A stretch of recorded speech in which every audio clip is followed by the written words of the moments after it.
Welcome everyone to the Queen Nye episode of Brawlhalla Lore. I am Barendipitous, and this is Ashy Arts. Hello.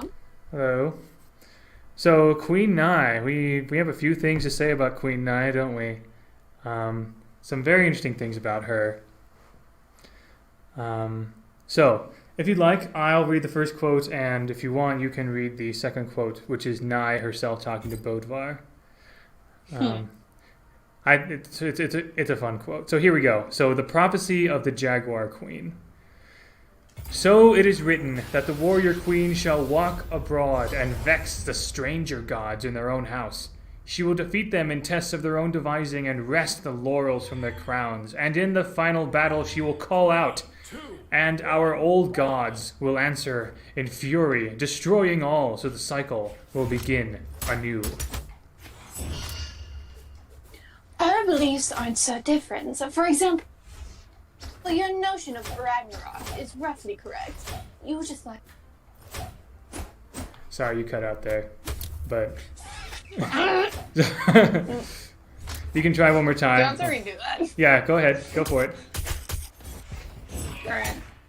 Our beliefs aren't so different. For example, your notion of Ragnarok is roughly correct. You just like the bigger picture. Yep. Nigh to a confused Bodvar. Oh gosh, I walked right into that. And yeah, I like how so slow. I like how you gave her a kind of a is that like a UK accent of some kind? I wouldn't even know what a Aztec accent would be. So I don't know how to do accents. I think Cassidy would have been the best. oh, good job. Anyway, so as the story goes, hundreds of years of war and plague had reduced the once mighty empire of the Jaguar Kingdom to a shadow of its former glory. Neither the brilliant battlefield victories nor the cunning sorcery of the great Queen Nye could stem the tide of decline of her people or her gods. A once great pantheon now faded to near extinction. Seeing that her civilization's doom was sealed, Nye made a plan. She cast a spell, drawing into herself the essence of the 11 surviving gods of the Jaguar Kingdom. And when, during the battle of Ixanokala, a Valkyrie offered Nye a place in Valhalla, she accepted, carrying Shanlakutli the Quattle, Eba the Snake, and 9 other ailing gods with her to the Great Hall. In Valhalla, Nye is a consummate warrior, and has grown to love the place. Yet she never loses sight of her purpose. Her victories nourish the gods of her people, and little by little they recover.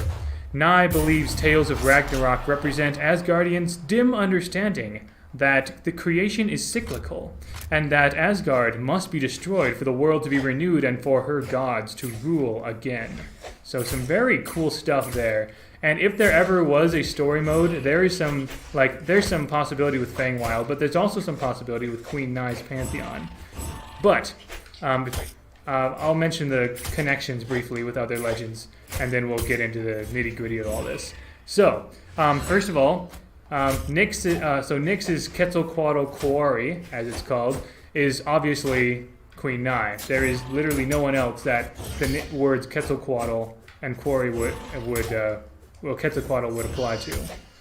So, but yeah, disaster struck. Nyx was supposed to escort a whole pantheon of gods to their afterlife, but disaster struck, and all of a sudden the pantheon is missing. And then Queen Nye, obviously, is one of the few legends deemed worthy of direct address with Lord Varax. Oh, I ran out of jumps. I was making sure. That's why I stayed up in the air there. Yeah. Okay. Anyway, Nyx Nye. has been looking for Nye for 1,000 years, and that hunt led Nyx to Valhalla. So, the reason why Nyx is here is because of Queen Nye, which is really cool. Anyway, you were going to say something?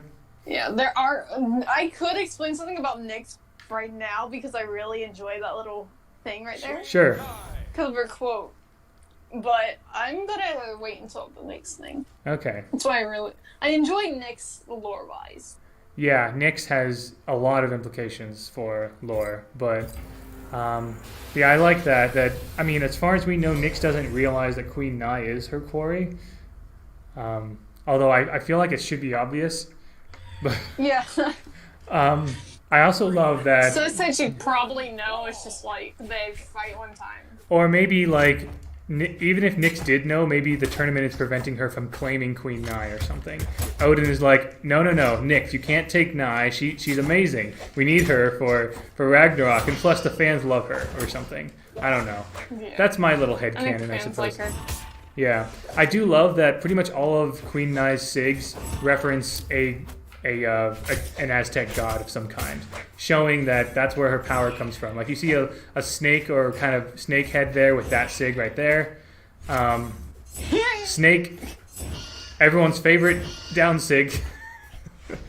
And you see a couple of like, yeah, I don't know if that's like, basically like bird and snake gods are what we tend to see, like feathered serpents and snakes.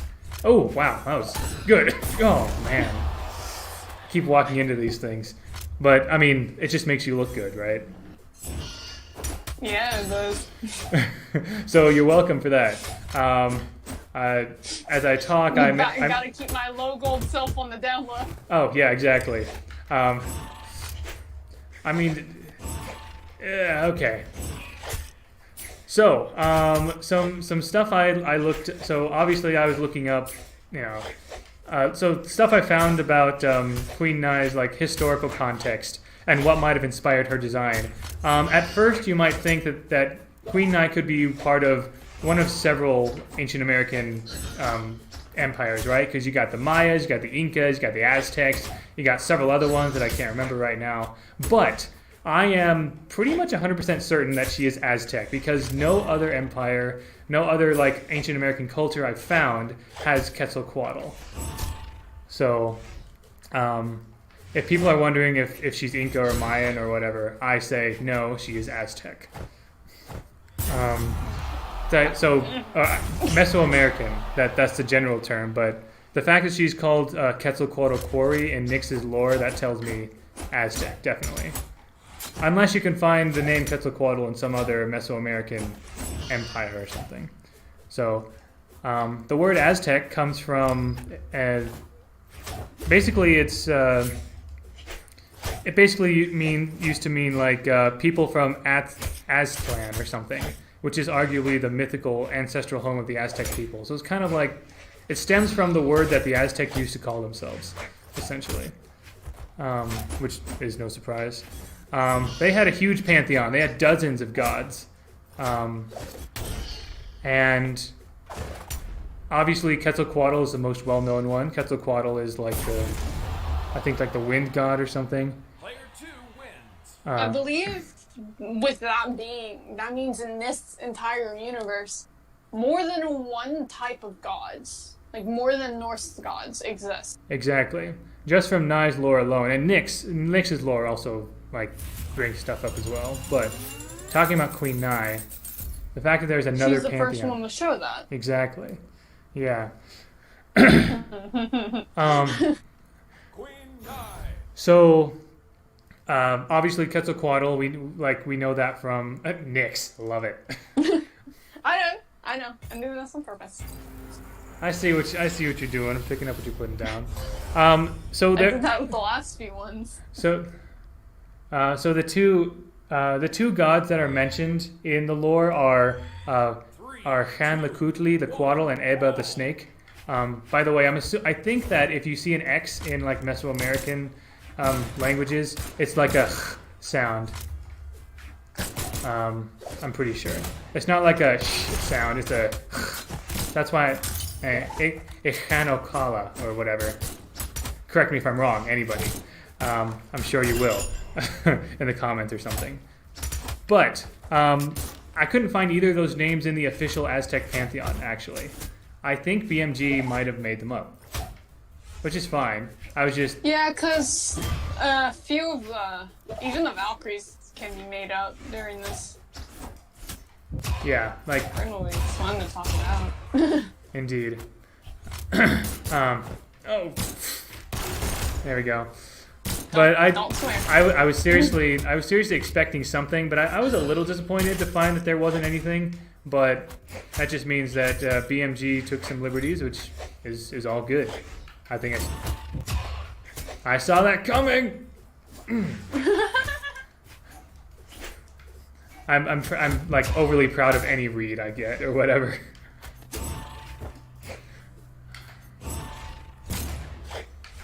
Oh, okay. Jaguars did feature prominently in Aztec culture mythology. Their elite warriors were known as jaguar warriors, so it's not surprising that it's called the Jaguar Kingdom. Also, some people may be familiar with The Road to El Dorado, the DreamWorks movie. Very underrated movie, I think. But in there, DreamWorks has kind of got underrated movies. yeah, like Joseph King of Dreams, or no, sorry, Moses, Prince of Egypt. That's the other one. That's the one most people know. But anyway, talking about Road to El Dorado, they find El Dorado, which is a Mesoamerican place, and they talk about the age of the jaguar, right? So it's very much a part of their like mythology and beliefs, and there's some spiritual significance to jaguars in general. So it's not surprising that Nai's kingdom is called the Jaguar Kingdom, although I couldn't actually find the name Jaguar Kingdom referencing anything in Aztec or whatever. So I think it's just kind of Aztec people like jaguars, we'll call it the Jaguar Kingdom kind of thing. Nai mentioned something about, Nai's beliefs about how time works is that everything is in a cycle, right? You know, back when some people, or like the rumor that the world was supposed to end back in 2012 because of some Aztec or Mayan calendar or something. But it's just a circle. It just, when it ends, it starts again. So the Norse people believed that the world would end at Ragnarok, but Nai believes that's short-sighted. What happens after the end? Well, a new beginning, right? So, very much in line with what she's supposed to represent. Oh yeah, spears and katars. Spears are very much a very common weapon, definitely, in Mesoamerican cultures. Very, very easy to make. Katars, though, interesting thing. Nai is our first Katar legend, right? But I don't think Katars began with the Aztecs. Katars is actually an Indian word, like the country of India. So that's actually where it comes from. But I think, so instead of like calling them Katars, I think Nai would probably call them like knives or sacrificial blades or daggers. So. Daggers seem more appropriate for like her time. Yeah, so Katars is more of an East Indian thing, but they do have the appearance of sacrificial daggers. I'll go, yeah, these things like those obsidian daggers. You chuckled for a little bit. What? I know. Okay, I wasn't sure if you thought of something or whatever. Oh, I did. All right. Sometimes I really like some people's lore a lot. Like when someone references something about it, I'm like, oh, yeah, we'll do this. Yeah. There's a battle called Ishanokala that was mentioned. I couldn't really find any historical analog to that. There was like a final battle of the Aztecs somewhere, but it wasn't like at a place called Ishanokala or whatever. But I think that might be another thing that BMG made up, which is fine. 3, 2. But yeah, I think the most interesting thing about Nai is the fact that she's all for Ragnarok. Like I imagine she would help help in the battle for Ragnarok, but she's like, you know what? I'm here because more stuff will happen. And in the prophecy of the Jaguar Queen, like Odin and Thor and all these people, they're called stranger gods. And her gods are called old gods, basically. Which, it's interesting to think of the Norse gods as stranger gods, right? They're very familiar to us, but not to... They're strangers to her because she never heard of them or seen them before. Exactly.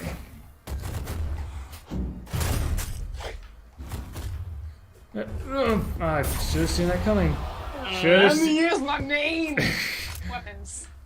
main. Oh, I don't mean this dude. who? I like him.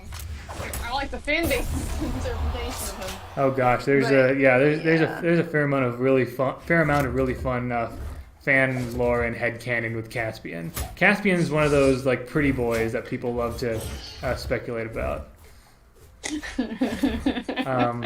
And he's just like one of those bad charismatic guys, you know. No, I don't see him as bad. I see him as like a freaking sweetheart at times, but like it's By the bad, I average mean like that gets you. I mean like biker dude bad, yeah, like attitude bad.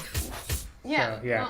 that's not what I see him as. Oh, I see him oh, as okay. A good guy. He's a good guy. Okay, I could see that, honestly. At least when he gets into Brawlhalla, he's good. He still steals stuff, but Oh, he has all kinds of shenanigans. But anyway, yeah, I really appreciate Queen Nai's lore for just the difference of perspective because there's so, like, honestly, Mesoamerican culture is not as well known as, like, Norse or Greek mythologies. So it's always refreshing to get a bit of that. And that it's more than just, oh, Quetzalcoatl, yeah. But no, it's like 11 gods are... The power of 11 weak gods is within Queen Nai. So of course she'd be one of the biggest legends in Brawlhalla. Which makes it ridiculous to me that some people, like, some normal-looking people, like Caspian and Diana, would be on the same level as her. So... well, then again, you know what Diana did. That's true. I'm trying to think of someone who's more... Isaiah. Isaiah, like... He doesn't have special powers. He knows how to handle like monsters and He's stuff. just done something. He's Yeah, I like a little theory that people have now about Isaiah, which is pretty. It's a big no-you to Mordex right there. Ah! I thought I dodged that. I thought I dodged the bomb. Whatever. Player 2. But yeah, Yeah, but I hit it. yeah, you hit it. Yeah. Your read taunt. Oh, Tyra joined. Oh no. Oh, someone joined us? Oh god. Is this a friend of yours? Yeah. Did you give them your? Did you give so? He's just a friend. How did How did they get here? Oh, they left. Oh, okay. No, he's watching. Okay. Cool. That's fun. I don't think I have much more to say about Queen Nai right now. Yeah, nice. Nice, good. Nice. Is she okay? One little thing I'm curious about. Sure. Is she considered good or bad? Yeah. So Evil or so there was a time. Maybe I should make a chart about. Maybe I should actually make a chart about this. There was a time when I kind of mentally organized all of the legend into the quote-unquote 9 alignments: good, neutral, evil, lawful, neutral, chaotic. I see her as I think chaotic neutral or true neutral. I don't see her as evil or good because she doesn't seem to care about those things. She seems to care about her pantheon, right? She cares about her gods. She could be seen as evil by some people. She could be seen as noble and good by others. So I think she very much is neutral. But I think chaotic, like she's independent. She does her own thing. Yeah, I see. So that is my thought anyway. So if you wanted to assign Queen Nai to one of those 9 alignments, I would say chaotic neutral.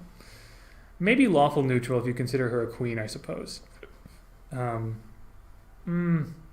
probably more chaotic. So, but yeah. That's all I got. So, hope all of you enjoyed this chat about Queen Nai, and we'll see you in the next episode. GG, fellow lore nerds.